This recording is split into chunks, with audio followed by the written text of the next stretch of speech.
الحمد للہ وکفا وسلام علی عبادہ الذین اصطفیٰ اما بعد اعوذ باللہ من الشیطان الرجیم بسم اللہ الرحمن الرحیم منہا خلقناکم وفیہا نعیدکم ومنہا نخرجکم تارۃ اخری۔ سورہ طٰہٰ میں اللہ رب العزت فرما رہے ہیں ہم نے تم کو اسی زمین سے پیدا کیا اور اسی میں تم کو لے جاویں گے اور پھر دوبارہ اسی سے تم کو نکالیں گے۔ حضرت ابو ہریرہ رضی اللہ تعالیٰ عنہ سے روایت ہے کہ رسول اللہ صلی اللہ علیہ وسلم نے فرمایا کہ حق تعالی شانہ نے یہ فرمایا کہ اے آدم کے بیٹے، میں نے تمہیں مٹی سے پیدا کیا ہے اور مٹی ہی میں جانا ہے، اس لیے تم میرے بندوں پر حسب اور مال میں بڑائی نہ جتاؤ، ورنہ تم میرے نزدیک چونٹی سے بھی کم تر ہوگے، اور تمہیں قیامت کے دن اعمال کے بقدر بدلہ دیا جائے گا، نہ کہ تمہارے حسب اور نسب کو دیکھا جائے گا۔ اور دنیا میں تکبر کرنے والوں کو قیامت کے دن ایک چونٹی کے برابر کر دوں گا جسے لوگ روندتے ہوں گے۔ جیسے جانور دنیا میں چونٹی کو روندتے ہیں۔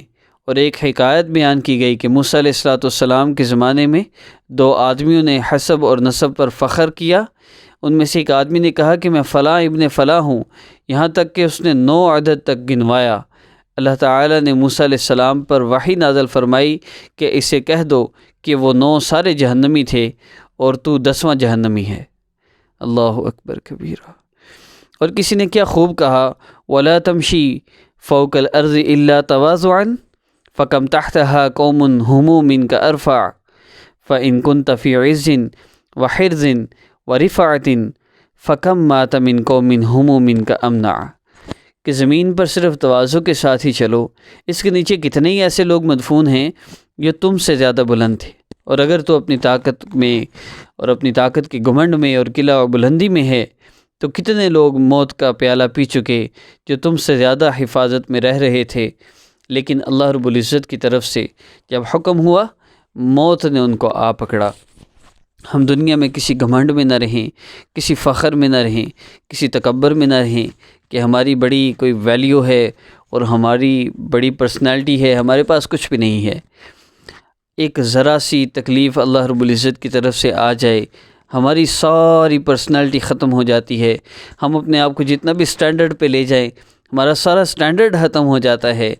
ہم ہر لمحہ اللہ رب العزت کے ہر چیز کے لیے، ہر کام کے لیے محتاج ہیں۔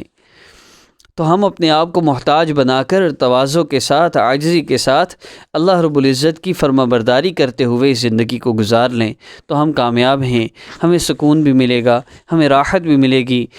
چین والی زندگی، سکون والی زندگی اگر گزارنا چاہتے ہیں، تکبر کو، ریا کو، فخر کو، نام و نمود کے لیے، نمائش کے لیے چیزوں کو اپنانے کو، اللہ رب العزت کی نافرمانیاں کرنے کو، چاہے وہ شادیوں میں رسم و رواج کے نام پر ہوں، چاہے وہ اور کسی بھی موقع پر لوگوں کو دکھانے کے لیے، نمائش کے لیے ہو، اپنا آپ دکھانے کے لیے، کسی بھی حوالے سے اپنے آپ کو اس سے روکیے۔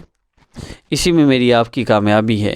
اگر ہم ان چھوٹی چھوٹی برائیوں کو اپنی زندگیوں سے نکال لیں تو سکون ہماری زندگی کا حصہ بن جائے، راحتیں، ہم پریشانی بھول جائیں۔ پریشانی ہوتی کیا ہے؟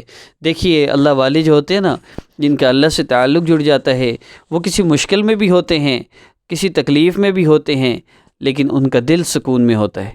اگر ان پر آزمائش آ بھی جاتی ہے تو بھی وہ سکون میں ہوتے ہیں، بے سکون نہیں ہوتے۔ بے سکون آدمی کے پاس سب کچھ ہو وہ پریشان ہوتا ہے، پرسکون آدمی پر جتنی بھی آزمائشیں ہوں وہ بڑی مزے کی زندگی گزار رہا ہوتا ہے۔ تو میری پہلی آپ سب سے ریکویسٹ یہ ہے، کسی بھی حوالے سے بھی اپنے آپ کو ہر طرح کے گناہوں سے بچا لیجیے۔ دیکھیے زیادہ عبادتیں کرنا مقصود نہیں ہے، عبادتیں بے شک تھوڑی ہوں، ہم 100% گناہوں کو اگر چھوڑ لیں تو انشاءاللہ ہماری زندگی بن جائے۔ عبادتوں سے مراد میں ان لوگوں کا عرض کرنا چاہ رہا ہوں جو بہت لمبے لمبے وظیفے تو کرتے ہیں لیکن گناہوں کو نہیں چھوڑتے۔ وہ چند عبادات جو فرض ہیں، جو واجبات ہیں، جو سنت ہیں، ان کو تو نہیں چھوڑنا چاہیے، لیکن نوافل کی کثرت لوگ کر رہے ہوتے ہیں، بڑے بڑے وظیفے کر رہے ہوتے ہیں، ان لوگوں سے عرض کر رہا ہوں کہ وہ 100% صرف گناہوں کو چھوڑ لیں، پہلی بات۔ دوسرا، 5 وقت نماز کی پابندی کر لیں۔ تیسرا، اللہ رب العزت سے اپنا براہ راست تعلق جوڑیں۔ یاد رکھیے، اپنی والدہ کا نام کسی کو نہ دیں، اپنی تصویر کسی کو نہ دیں۔ ان دونوں چیزوں سے آپ پر بلیک میجک بھی کیا جا سکتا ہے، آپ پر جنات بھی مسلط کیے جا سکتے ہیں۔ لوگ خود کرتے ہیں اور پھر اس کے اثرات ہٹاتے ہیں اور آپ کو لگتا ہے ہمیں بہتری فیل ہو رہی ہے، ایسا کچھ نہیں ہوتا۔ تو اس سے جنات بھی مسلط کی جاتے ہیں، وہ جو چاہے کرے۔ تو ان چیزوں سے بچیے۔ دوسرا، اگر کوئی آپ سے کہتا ہے ہم آپ کا مسئلہ حل کرتے ہیں، آپ پر تو نظر بد ہے، بندش ہے، اثرات ہیں، تو ایسا کچھ بھی نہیں ہوتا۔ خدا را ان چیزوں سے نکلیے۔ اللہ فرما رہے ہیں اولم یکفی بربک، کیا میں تیرے لیے کافی نہیں؟ تو اگر ہمارے اور خدا ہیں جو، دیکھیے ہمارے اللہ ہیں، وہ واحد ہے، اللہ کے علاوہ ہمارا اور کوئی معبود نہیں، اس لیے اللہ ہی سے ہم نے مانگنا ہے۔ پریشان کرنے والا کوئی الگ خدا نہیں ہے ہمارا، اور پریشانی دور کرنے والا ہمارا کوئی الگ خدا نہیں ہے۔ یہی اللہ ہیں جن سے ہم نے اپنے مسئلوں کو بھی حل کروانا ہے، ان آزمائشوں سے بھی اور تکلیفوں سے بھی نکلنا ہے۔ تو یہ چند باتیں ضرور ذہن میں رکھیے۔ اور جو آخری گزارش میں کرتا ہوں وہ یہ کہ ہمارے چینل کو سبسکرائب کر لیجئے عمل کی اجازت کے لیے، اگر آپ کو کرنا آتا ہے۔ اگر سبسکرائب کرنے کے بارے میں آپ کو علم نہیں تو آپ ایسے بھی اس عمل کو کر سکتے ہیں۔ کسی بھی حاجت کے لیے آپ اس عمل کو کریں گے، انشاءاللہ آپ کو بہت زیادہ فائدہ ہوگا۔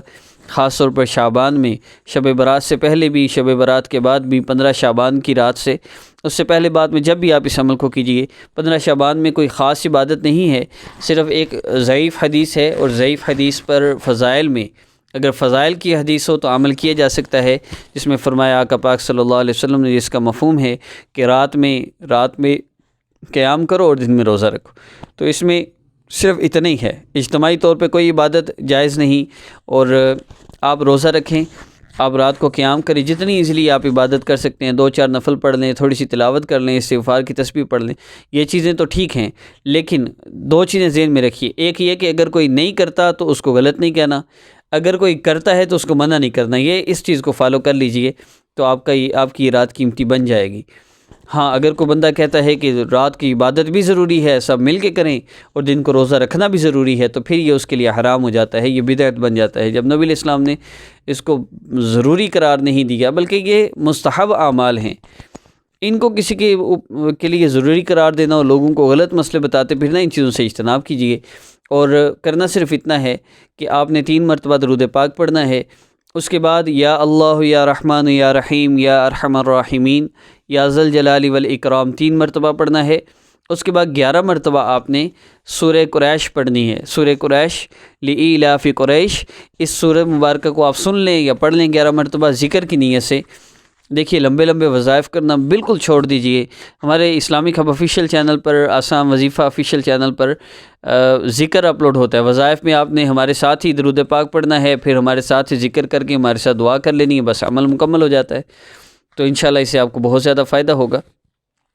تو سورہ قریش پڑھنے کے بعد آپ نے دعا کرنی ہے، آخر میں 3 بار درود ابراہیمی بھی پڑھ لیجئے گا، اور انشاءاللہ اس سے آپ کا ہر مسئلہ حل ہوگا۔ کسی بھی حالت میں کر سکتے ہیں۔ اگر نماز نہیں پڑھنی تو پھر اس عمل کو نہ کیجیے گا، ابھی کافی دن ہیں، اور بلکہ جب مرضی آپ اس کو کریں، صرف محسوس ایام میں اس کو نہیں کر سکتے۔ محسوس ایام میں اگر آپ نے کرنی ہے تو اللہ رب العزت کے اسماء مبارکہ سارے ایک دفعہ پڑھ کے آپ دعا کر لیجئے گا۔ السلام علیکم ورحمۃ اللہ۔